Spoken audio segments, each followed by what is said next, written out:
देखेंगे GK GS mock test का 30वां series है। और जीके जीएस मॉक टेस्ट का 30वां सीरीज को शुरू करने से पहले बता दें कि इस चैनल पर जो नए हैं वो चैनल को सब्सक्राइब करें, बेल आइकन को दबाना ना भूलें और वीडियो को पूरा देखें, लाइक करें और ज़्यादा से ज़्यादा अपने चाहने वालों के साथ, दोस्तों के साथ शेयर करें जिनको इस तरह के वीडियो कर सकता है।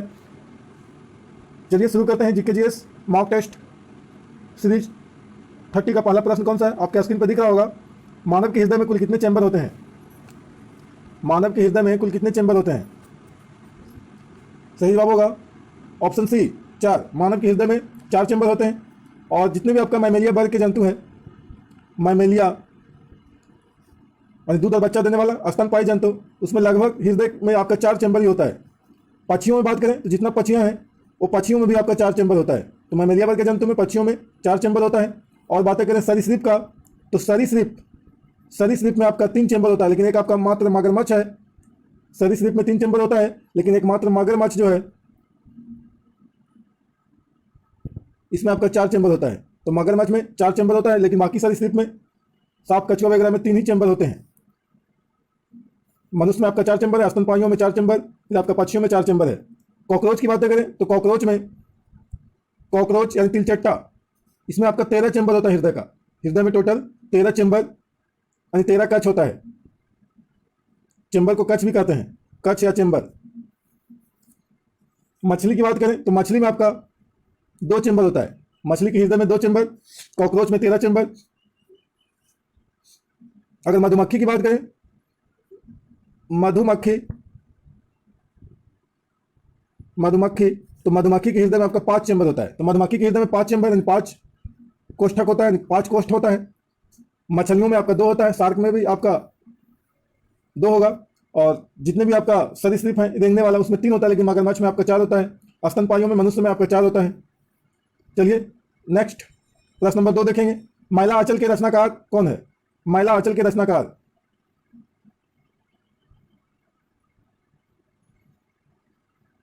सही जवाब होगा ऑप्शन बी फणीश्वर नाथ रेणु। फणीश्वर नाथ रेणु जो है वो मैला आंचल पुस्तक के उपन्यास के रचनाकार हैं।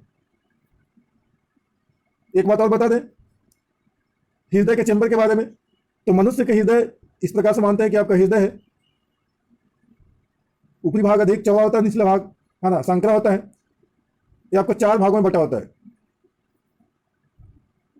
यही आपका 4 चैम्बर है, जिसमें आपका ऊपरी भाग जो होता है उसमें दायां आलिंद और दायां आलिंद, ये आपका दायां आलिंद है, तो ये आपका बायां आलिंद है। और निचला भाग में आपका निलय होता है। इधर आपका दायां निलय होगा, तो ये आपका बायां निलय होगा।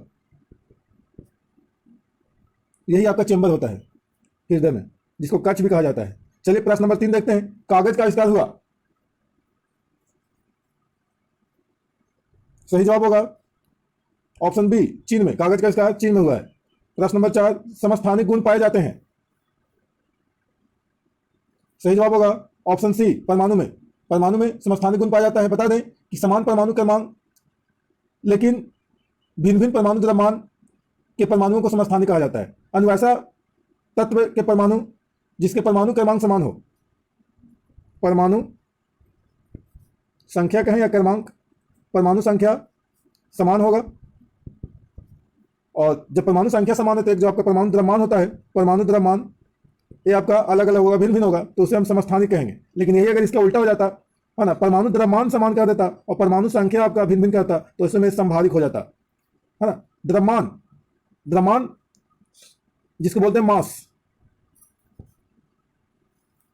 सीधे तौर पर आपका भार कह सकते हैं, हालांकि भार अलग होता है फिजिक्स की भाषा में, लेकिन सीधे तौर पर भार कहें तो समभारिक, मतलब द्रव्यमान जब एक जैसा होगा तो आपका भारिक यानी समान भार वाला तो समभारिक कहलाता है।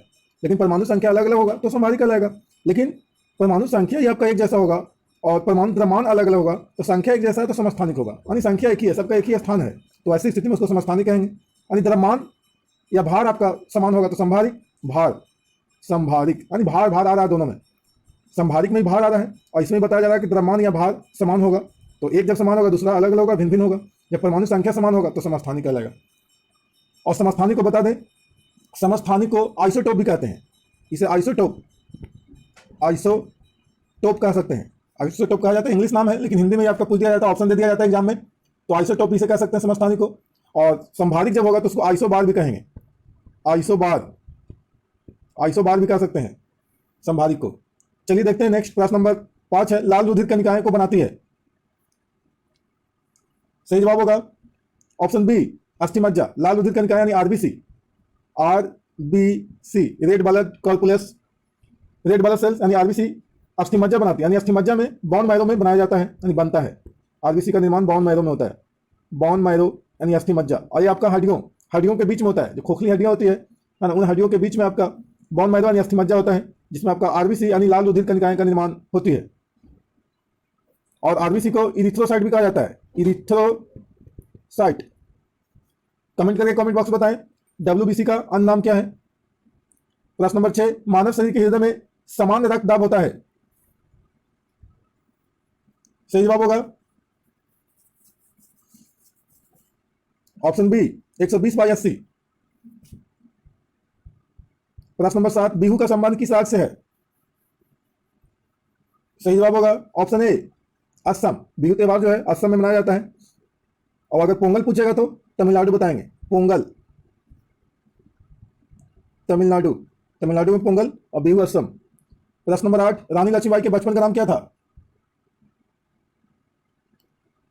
सही जवाब होगा ऑप्शन डी, इनमें से कोई नहीं।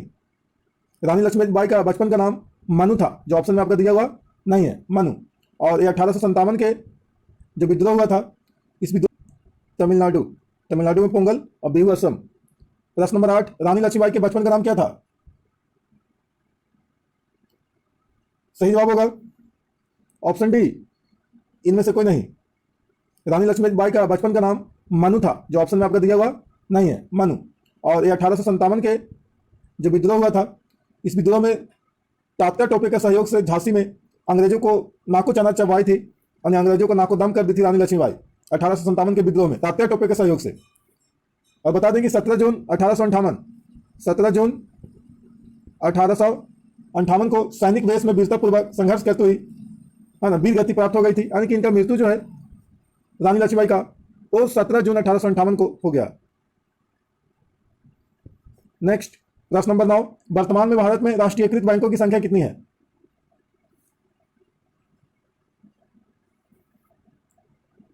अकॉर्डिंग टू ऑप्शन आपका नहीं मिल रहा है। वर्तमान में अगर बातें करें तो 12 आपका राष्ट्रीयकृत बैंकों की संख्या है, टोटल 12 है। ऐसे पहले के अनुसार चलते तो 19 होता, लेकिन अभी वर्तमान समय में 12 आपका राष्ट्रीयकृत बैंक बचे हुए हैं, क्योंकि एक बैंकों को दूसरे बैंकों में विलय कर दिया गया है, जिससे अब घट करके संख्या 12 हो गई है। नेक्स्ट प्रश्न नंबर 10 है, कृष्णदेव राय राजा थे। सही जवाब होगा ऑप्शन सी, विजयनगर, विजयनगर के राजा कृष्णदेव राय थे। प्रश्न नंबर 11, बौद्ध धर्म ग्रहण करने वाली पहली महिला कौन थी। सही जवाब होगा ऑप्शन सी, गौतमी। प्रश्न नंबर 12, लाल रंग के प्रकाश में जब हरा रंग के कपड़ा को ले जाया जाएगा तो कपड़ा का रंग कैसा प्रतीत होगा। सही जवाब होगा ऑप्शन बी, काला। प्रश्न नंबर 13, एड्स निम्नांकित संक्रमण के कारण होता है। सही जवाब होगा ऑप्शन ए, विषाणु, विषाणु जिसे वायरस भी कहते हैं, वायरस, वायरस या विषाणु। एड्स का संक्रमण जो होता है वायरस यानी विषाणु की वजह से होता है, और ये आपका शारीरिक संपर्क बनाने से ऐसा होता है, यानी शारीरिक संपर्क बनाने से ही आपका एड्स बीमारी फैलता है। शारीरिक संबंध बनाएंगे तो आपका एड्स फैलेगा। बता दें कि एड्स जो बीमारी है इसका पता सबसे पहले आपका 1981 ईस्वी में, 1981 ईस्वी में इसका सबसे पहले पता चला था एड्स बीमारी का। और एड्स का फुल फॉर्म की बात करें तो एक्वायर्ड इम्यूनोडेफिशिएंसी सिंड्रोम होता है। और एड्स रोग को HIV नाम का वायरस, एड्स फैलाने वाला जो वायरस है, एड्स फैलाने वाला वायरस का नाम है HIV, ह्यूमन इम्यूनोडेफिशिएंसी वायरस। इसका फुल फॉर्म होता है ह्यूमन इम्यूनोडेफिशिएंसी वायरस। और इसी वायरस के माध्यम से आपका एड्स बीमारी फैलता है। और पूछेगा एग्जाम में प्रश्न पूछेगा कि एड्स जो है वो शरीर के किस अंग को प्रभावित करता है, तो प्रतिरक्षी तंत्र होगा, प्रतिरक्षी तंत्र यानी इम्यून सिस्टम।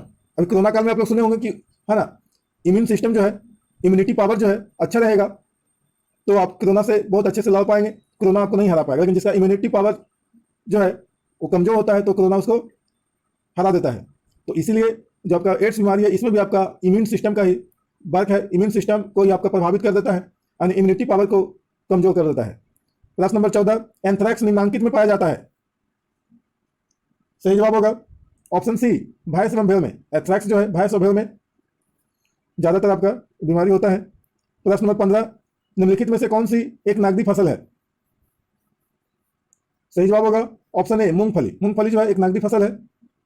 नकदी फसल वैसे फसलों का जाता है जो धन कमाने वाली फसल के नाम से इसे जाना जाता है। नकदी फसल का है या धन कमाने वाली फसल, धन कमाने वाली फसल भी इसे कह सकते हैं। यानी सीधे तौर पर खेतों में उपज करने के बाद इसको बाजार में उतार दिया जाता है, तो ऐसे फसल ही आपका नकदी फसल कहलाते हैं, जिसमें आपका मूंगफली है, इसके अलावा और गन्ना होगा, आलू होगा, तंबाकू होगा, मूंगफली है, चाय है, सोयाबीन है, सभी फले हो जाएगा इसमें। प्रश्न नंबर 16, कॉफी के किस भाग का प्रयोग पीने में किया जाता है? सही जवाब होगा ऑप्शन बी बीज। यानी कॉफी के बीज को आपका हल्का भून करके और जो उसको पाउडर बना दिया जाता है पीस करके, तो यही आपका कॉफी कहलाता है और इसी का हम लोग सेवन करते हैं पाउडर के रूप में। यानी बीज से ही आपका बीज को भून दिया जाता है, भूनने के बाद उसको है ना अच्छे से पाउडर बना दिया जाता है पीस करके, तो वही आपका पाउडर हम लोग इस्तेमाल करते हैं। यानी बीज से ही आपका कॉफी तैयार होता है और इसी कॉफी को हम लोग पीते हैं। प्रश्न नंबर 17, द्रोणाचार्य पुरस्कार संबंधित है? सही जवाब होगा ऑप्शन सी खेल प्रशिक्षण से। यानी द्रोणाचार्य पुरस्कार जो है वो खेल प्रशिक्षकों को, यानी जो कोच होते हैं, खेल के जो कोच होते हैं, चाहे तो क्रिकेट के हो या फुटबॉल के, किसी भी खेल के आपका कोच है यानी प्रशिक्षक है, तो उसे ही आपका अच्छा परफॉर्मेंस करने के बाद द्रोणाचार्य पुरस्कार से नवाजा जाता है। प्रश्न नंबर 18, मधुशाला के रचयिता कौन है? सही जवाब होगा ऑप्शन डी हरिवंश राय बच्चन। प्रश्न नंबर 19, प्रार्थना समाज की स्थापना किसने किया था? सही जवाब होगा ऑप्शन सी केशव चंद्र सेन। केशव चंद्र सेन ने 1867 ईस्वी में बंबई में प्रार्थना समाज का स्थापना किया था। हालांकि रियल जो संस्थापक है वो आपका MG Ranade, MG Ranade, Mahagovind Ranade हैं। और इनके अलावा आपका पांडुरंग, आत्माराम पांडुरंग, आत्माराम पांडुरंग, ये भी आपका संस्थापक है। यानी एमजी राणा डे और आत्माराम पांडुरंग ये जो है ना, वो केशव चंद्र के प्रेरणा से ही आपका 1867 ईस्वी में प्रार्थना समाज की स्थापना किए थे। यानी प्रार्थना समाज की स्थापना करने वाले जो हैं संस्थापक एमजी राणा डे और आत्माराम पांडुरंग हैं, जिन्होंने केशव चंद्र के प्रेरणा लेकर के प्रार्थना समाज की स्थापना किए थे। नेक्स्ट प्रश्न नंबर 20 है, कोलोसियस एक प्रसिद्ध दर्शनीय स्थल है जो अवस्थित है? सही जवाब होगा ऑप्शन डी एथेंस में। कोलोसियस एक दर्शनीय स्थल जो है वो एथेंस में है। प्रश्न नंबर 21, मानस वन्य जीव उद्यान कहाँ है? सही जवाब होगा ऑप्शन ए असम। मानस वन्य जीव उद्यान जो है वो असम में है। प्रश्न नंबर 22, औद्योगिक क्रांति सबसे पहले किस देश में हुई? सही जवाब होगा ऑप्शन बी इंग्लैंड में। इंग्लैंड यानी यूके, जिसे ब्रिटेन भी कहेंगे, ब्रिटेन कहें, इंग्लैंड कहें, यूके कहें, यूनाइटेड किंगडम कहें। यूके का फुल फॉर्म यूनाइटेड किंगडम। तो यही आपका सबसे पहले आपका औद्योगिक क्रांति का शुरुआत हुआ था। प्रश्न नंबर 23, विनय पत्रिका के रचनाकार का नाम क्या है? सही जवाब होगा ऑप्शन ए तुलसीदास। विनय पत्रिका के रचनाकार जो है राइटर तुलसीदास यानी लेखक हैं। प्रश्न नंबर 24, इनमें से किसने राष्ट्रगान का अंग्रेजी में रूपांतरण किया? सही जवाब होगा ऑप्शन बी रविंद्रनाथ टैगोर। इन्होंने आपका राष्ट्रगान का अंग्रेजी में रूपांतरण किया है। प्रश्न नंबर 25, वास्को डिगामा कहाँ का रहने वाला था? सही जवाब होगा ऑप्शन ए पुर्तगाल का। यानी पुर्तगाली यात्री था वास्को डिगामा, जो भारत में 1498 ईस्वी में पहली बार आया था, केरल के कालीकट बंदरगाह पर उतरा था। प्रश्न नंबर 26, सागा दावा किस धर्म का पर्व है? सही जवाब होगा ऑप्शन ए बौद्ध धर्म। सागा दावा बौद्ध धर्म का पर्व है। प्रश्न नंबर 27, प्रसिद्ध चेतक घोड़ा किससे संबंधित है? सही जवाब होगा ऑप्शन डी महाराणा प्रताप। महाराणा प्रताप के घोड़ा का नाम चेतक था। प्रश्न नंबर 28, भीमराव अंबेडकर के समाधि स्थल को क्या कहते हैं? सही जवाब होगा ऑप्शन बी चैत्य भूमि। भीमराव अंबेडकर के समाधि स्थल को चैत्य भूमि कहते हैं। इसी तरह से अगर अन्य समाधि स्थलों को याद करना है तो उसके लिए आपका सेटिंग है, कमेंट करके बताएंगे कि सेटिंग को बता दें। जितना अधिक से अधिक कमेंट करेंगे आप लोग तो इसकी सेटिंग को भी आपको दे दिया जाएगा, एक वीडियो बना दिया जाएगा समाधि स्थल से संबंधित। प्रश्न नंबर 29, दशरथ एवं इक्ष्वाकु वंश कहां के शासक थे? सही जवाब होगा ऑप्शन सी अवध। प्रश्न नंबर 30, एपी कल्चर संबंधित है? सही जवाब होगा ऑप्शन ए मधुमक्खी पालन से। एपी कल्चर मधुमक्खी पालन से संबंधित है। मछली पालन की बात करें तो पीसी कल्चर, पीसी कल्चर यानी मछली के मसाला पीसी, तो पीसी कल्चर ऐसे याद कर सकते हैं। रेशम कीट रहेगा तो सेरीकल्चर, सेरीकल्चर। प्रश्न नंबर 31, निम्नांकित में से किस वैज्ञानिक को नोबेल पुरस्कार प्राप्त हुई है?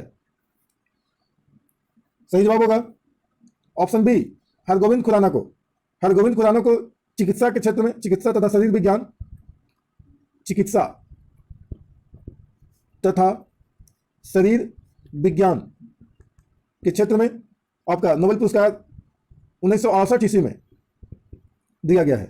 प्रश्न नंबर 32, साइमन कमीशन भारत आए थे। साइमन क्रिप्स भारत आए थे। सही जवाब होगा ऑप्शन सी संवैधानिक सुधार हेतु। साइमन क्रिप्स कमीशन जो है वो भारत आया था संवैधानिक सुधार के लिए। कमेंट बॉक्स में कमेंट करके बताएं कि साइमन कमीशन भारत कब आया था। प्रश्न नंबर 33, सॉर्स क्या है? सही जवाब होगा ऑप्शन बी एक विषाणु जनित रोग है। सॉर्स जो है एक वायरस से होने वाला बीमारी है। प्रश्न नंबर 34, गौतम बुद्ध ने अपना प्रथम धार्मिक उपदेश निम्नलिखित में से किस स्थान पर दिया था? सही जवाब होगा ऑप्शन सी सारनाथ। उत्तर प्रदेश में आपका सारनाथ है जहां आपका गौतम बुद्ध ने सबसे पहले अपना उपदेश दिया था। अगर पूछेगा कि गौतम बुद्ध ने सबसे ज्यादा सर्वाधिक उपदेश कहां दिया था, सर्वाधिक, तो सर्वाधिक श्रावस्ती में होगा। श्रावस्ती, सा से सर्वाधिक और सा से श्रावस्ती, यानी सर्वाधिक श्रावस्ती में होगा और आपका प्रथम उपदेश सारनाथ में होगा। ना कि सा से सर्वाधिक और सा से सारनाथ समझेंगे, ऐसा नहीं समझेंगे, है ना, सर्वाधिक श्रावस्ती। प्रश्न नंबर 35, भारत में पंचवर्षीय योजना बनाने की जिम्मेदारी किसकी है? सही जवाब होगा ऑप्शन सी योजना आयोग, जिसका वर्तमान नाम नीति आयोग है। नीति आयोग यानी योजना आयोग। प्रश्न नंबर 36, देवदास उपन्यास किसके द्वारा लिखा गया है? सही जवाब होगा ऑप्शन ए शरद चंद्र चटर्जी। शरद चंद्र चटर्जी का उपन्यास है देवदास। प्रश्न नंबर 37, डिप्थीरिया रोग से ग्रस्त होती है। डिप्थीरिया रोग से ग्रस्त होती है, कौन सा अंग प्रभावित होता है डिप्थीरिया से? सही जवाब होगा ऑप्शन बी गला। डिप्थीरिया गला को प्रभावित करता है। प्रश्न नंबर 38, विश्व स्वास्थ्य संगठन WHO का मुख्यालय स्थित है। सही जवाब होगा ऑप्शन डी जिनेवा में, यानी अधिकांशतः जो आपका W से शुरू होने वाले जो विश्व संगठन है उनका मुख्यालय जिनेवा में ही होता है। ऐसे ये आपका सेटिंग है, इस सेटिंग को याद कर लें कि W से शुरू होने वाले अधिकांशतः जो आपका विश्व संगठन है, विश्व संगठन संस्थाएं हैं, वो सबका मुख्यालय जिनेवा में यानी हेड क्वार्टर जिनेवा में ही होता है। तो WHO यानी विश्व स्वास्थ्य संगठन, World Health Organization, World Health Organization. प्रश्न नंबर 39, निम्न में से कौन सा संघीय प्रदेश नहीं है? सही जवाब होगा ऑप्शन बी मिजोरम। ये संघीय प्रदेश मतलब संघ शासित राज्य यानी केंद्र शासित राज्य नहीं है। बाकी आपका है पांडिचेरी, चंडीगढ़, दमन व दीव, हालांकि इसके साथ अभी हो गया दमन दीव, दादर नगर हवेली, दादर नगर हवेली, ये आपका दोनों साथ में है। प्रश्न नंबर 40, सॉर्स रोग में अक्षर ए का तात्पर्य क्या है? सॉर्स रोग में अक्षर ए का तात्पर्य बताना है। सही जवाब होगा ऑप्शन डी एक्यूट। ए का मतलब एक्यूट होगा। प्रश्न नंबर 41, एक लिफ्ट में किसी व्यक्ति का प्रत्यक्ष भार वास्तविक भार से कम होता है जब लिफ्ट जा रही हो। सही जवाब होगा ऑप्शन बी त्वरण के साथ नीचे। जब त्वरण के साथ नीचे आपका लिफ्ट जा रहा हो तो इसमें आपका व्यक्ति का जो प्रत्यक्ष भार होगा वास्तविक भार से कम होता है। यही अगर कहता त्वरण के साथ ऊपर जा रहा हो तो वास्तविक भार जो होता वो प्रत्यक्ष भार से अधिक हो जाता। प्रश्न नंबर 42, निम्नलिखित में से किस रंग की सर्वाधिक तरंग दैर्घ्य होती है? सही जवाब होगा ऑप्शन ए लाल रंग। लाल रंग का तरंग दैर्घ्य सबसे अधिक होता है और बैंगनी रंग का तरंग दैर्घ्य सबसे कम होता है। यानी जिस रंग का विचलन अधिक होगा उसका तरंग दैर्घ्य भी अधिक होगा। तो लाल का विचलन अधिक होता है तो तरंग दैर्घ्य इसका अधिक होता है। बैंगनी का विचलन आपका कम होता है तो इसका तरंग दैर्घ्य भी कम होता है। पिछले सीरीज में आपका तरंग दैर्घ्य अधिक से कम यानी सबसे अधिक किसका है, उसके बाद किसका, उसके बाद किसका है, यानी सातों रंगों के बारे में बताया गया है। पिछले आपका जीके जीएस मॉक टेस्ट की सीरीज को जाकर के देख सकते हैं, उसमें आपको बताया गया है सेटिंग को। प्रश्न नंबर 43, निम्नलिखित में से कौन सी गैस का आवरण सूर्य से हानिकारक पराबैंगनी विकिरणों को अवशोषित कर लेता है? सही जवाब होगा ऑप्शन ए ओजोन। यानी ओजोन परत जो है वो सूर्य से आने वाली अल्ट्रावायलेट रे को यानी पराबैंगनी किरणों को जो हानिकारक होता है उसको अवशोषित कर लेता है।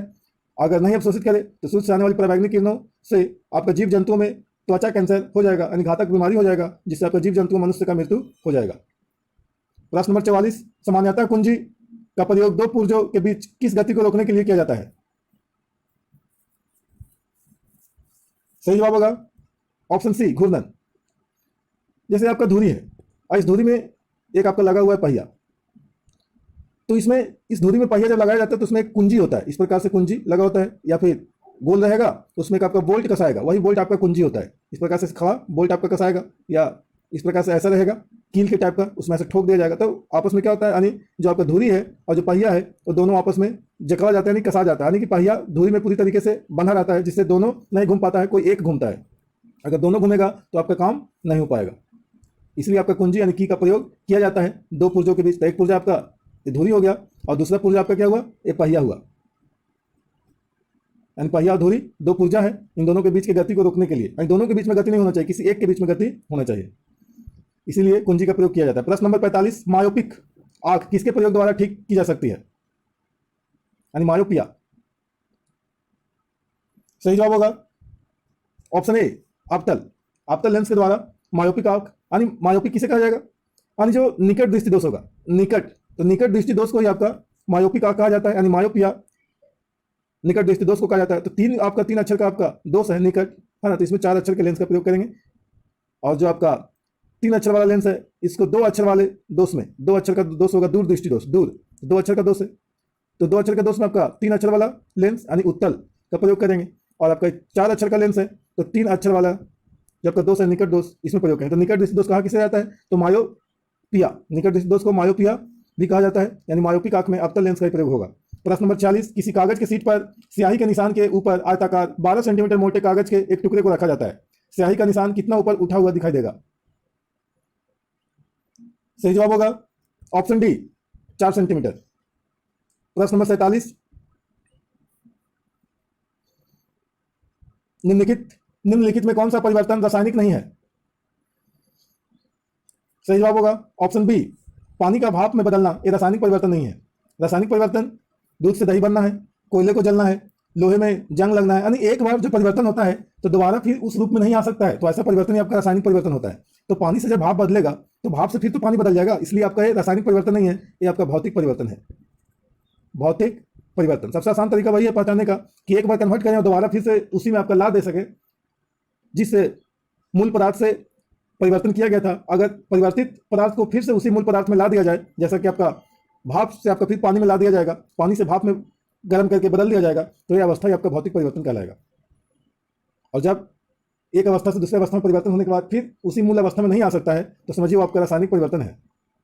अगर सब्जी बना देते हैं, हरी सब्जियों को काट करके आपका मसाला तेल में भून करके आपका सब्जी तैयार कर देते हैं और उसको फिर चाहेंगे कि उसी, है ना, हरे सब्जियों में कन्वर्ट करें, तो नहीं ना होगा, तो वो आपका परिवर्तन रासायनिक परिवर्तन हो जाता है।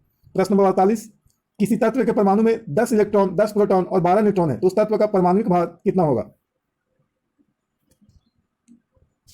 सही जवाब होगा ऑप्शन बी, 22। परमाणु भार जो होगा इसका 22 होगा। बता दें कि द्रव्यमान संख्या यानी तत्व का परमाणु भार यहां पे बताना है, द्रव्यमान संख्या यानी कि परमाणु भार इसी को बोलेंगे। तो इसके बाद फॉर्मूला होता है परमाणु भार यानी द्रव्यमान संख्या बराबर प्रोटॉन की संख्या प्लस न्यूट्रॉन की संख्या। तो दोनों यहां पे देखें, प्रोटॉन की संख्या कितना है, 10 इलेक्ट्रॉन बता रहा है, 10 प्रोटॉन बता रहा है, तो 10 आपका इलेक्ट्रॉन की संख्या बराबर प्रोटॉन की संख्या होता है, इलेक्ट्रॉन और प्रोटॉन दोनों बराबर होता है। प्रोटॉन आपका 10 है प्लस न्यूट्रॉन कितना है, तो 12 है, तो 12 10 कितना होगा, 22, तो 22 आंसर है। प्रश्न नंबर 49, किसके निर्धारण में किसी तत्व की परमाणु संख्या सहायता नहीं करती? सही जवाब होगा ऑप्शन ए, नाभिक में विद्यमान न्यूट्रॉनों की संख्या। नाभिक में जो मौजूद होते हैं न्यूट्रॉन की संख्या, वो किसी तत्व के परमाणु संख्या सहायता नहीं करता है।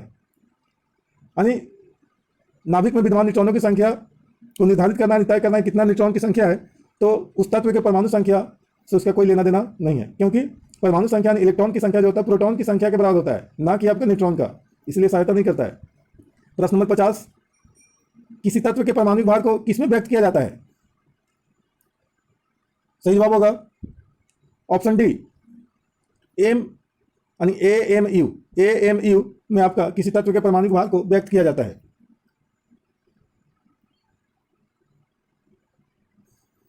प्रश्न नंबर 51 है, तापमान को कितना कम कर देने से सभी गैसें शून्य आयतन घेरेगी? सही जवाब होगा ऑप्शन सी, -273 डिग्री सेल्सियस जब तापमान होगा तो ऐसी स्थिति में सभी गैसें शून्य आयतन को घेरेगी। आज का यही आपका लास्ट प्रश्न है 51।